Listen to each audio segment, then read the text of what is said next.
I choose how influential my practices are. I choose how my life practice or my behavioral practices on a daily basis influence how I show up and how I feel. And so I started putting those together. My name is Justin Ternes, and I am a physical therapist. I also teach breathwork and mindfulness practices for stress regulation. And I thoroughly believe that these practices support the metabolic process, and in doing so, improve uh, our ability to navigate stress, handle mental and emotional stressors, and create resilience. So happy to share my story. My journey started when I was young. My father passed away in a car accident. So that was a sudden traumatic event for me. And uh, my family was very supportive. Psychotherapy, talk therapy really helped in those early processes. But I felt like over time, specifically into my late teens and early 20s, my suppression of emotions and how much that impacted me, the suppression didn't work that well and eventually started to arise in negative behaviors, also rumination, depression. These symptoms started to show themselves.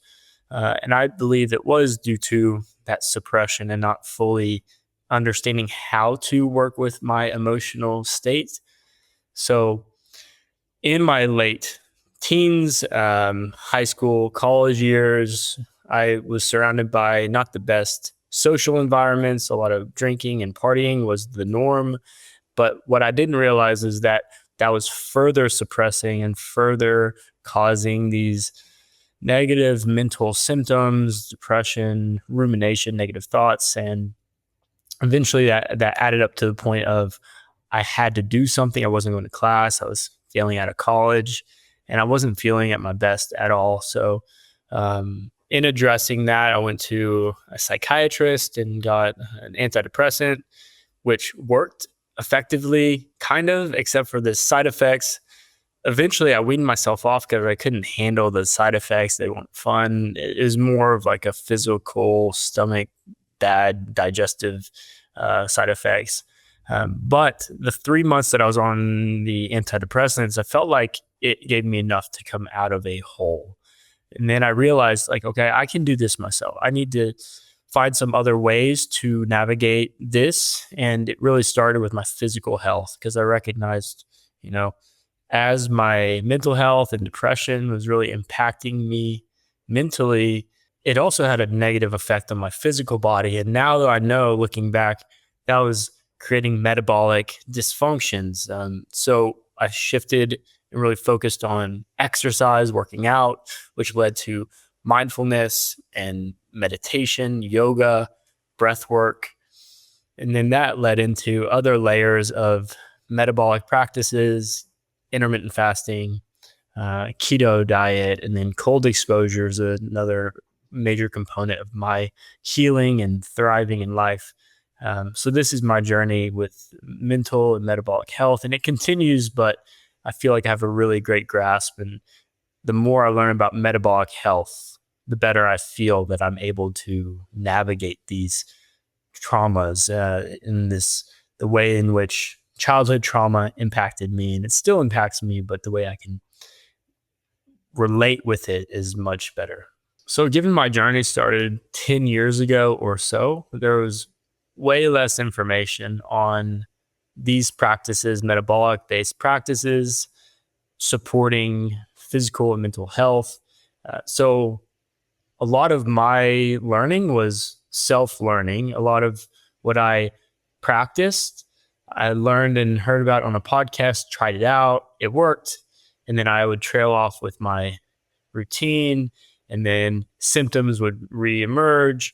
And so for me, it was a lot of up and down testing on what works and what didn't work. But what I really found was consistency. Consistency worked the best. Intermittent fasting was a great kickstart for consistency. Essentially, I just chose to skip breakfast. And what I noticed in skipping breakfast was that I had sustainable energy throughout the day, which was interesting to me because I had always associated energy with breakfast. Like the only way I had energy throughout the day was by eating first thing in the morning. So removing that, but then feeling that I had sustained energy, it started to reshape the way that I thought about how the body and the energy system worked. But a difficulty for me too in this process was the fact that I didn't have a coach or peer support or a healthcare professional providing me with guidance. I think that left me open to have lots of ups and downs. But I do see that those downs are opportunities to learn more and reassess and reaffirm, okay, to do these practices requires energy, effort, attention to detail, consistency. It almost ensured that my practices were a little bit more sharp and consistent, and made me realize like uh, I choose how influential my practices are. I choose how my life practice or my behavioral practices on a daily basis influence how I show up and how I feel. And so I started putting those together and essentially made the decision to be consistent. And to this day, uh, it is a daily practice. It's a daily reminder. It's something that I need to focus on. I'll go on to keto for a couple months and then off. I have some resiliency. I don't feel like I have a lot of fragility. I can go off keto and not have any dips in symptoms or experiences in my mental or physical health. But I do recognize a correlation between my multi-day fasting, keto, consistency with my other practices like breath work and yoga and cold exposure. I really love ice baths. I love hate those. But what I realized is that um, the more consistent I am with these practices, the better I feel, and it makes sense because I'm really supporting my metabolic function.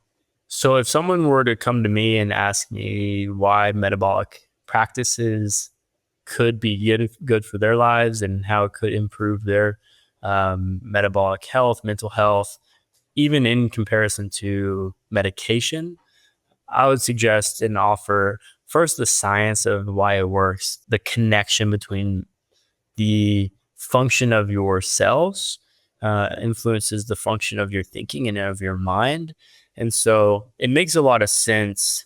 These practices, the Think Smart methodology, um, because the more efficient your body is at moving energy, creating energy, harnessing energy, and using that energy in the world, the more efficient your physical and mental health is. So it makes a lot of sense. And there are times when medications are important. Like for me in my story, a couple months got me out of a hole and it got me into a place of having that autonomy of practice that allowed me to find what worked best for me. And that would be my suggestion is exploring all of the different think smart techniques, tools, and find what works best for you.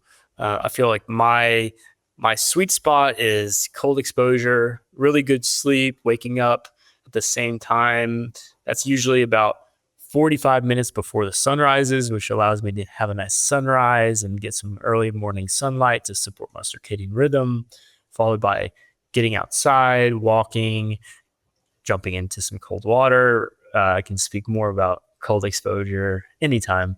But the cold exposure is another way that will wake up and activate the nervous system, activate your cellular system, wake up and activate the mitochondria, and then going into some form of consistent breath work practice, which is my maintenance and day to day self affirmations, but also breath work practices support the function of your lungs, and naturally that supports the function of your physical body. So, as you can see, I found a mix and match of everything and then found a really good flow that is almost my blueprint of supporting metabolic health.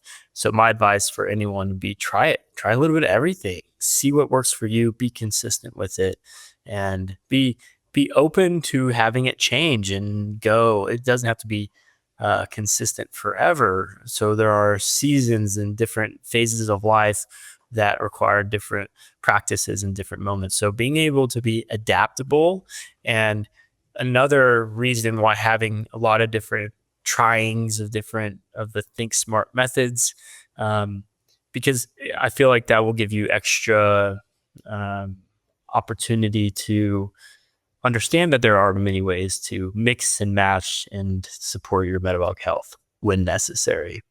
Thank you for watching. If you want to see more, check out these recommended videos. Also, if you haven't already, don't forget to subscribe to our channel to stay up to date with our content and help us expand the movement.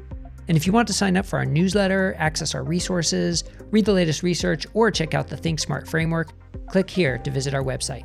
See you on the next video.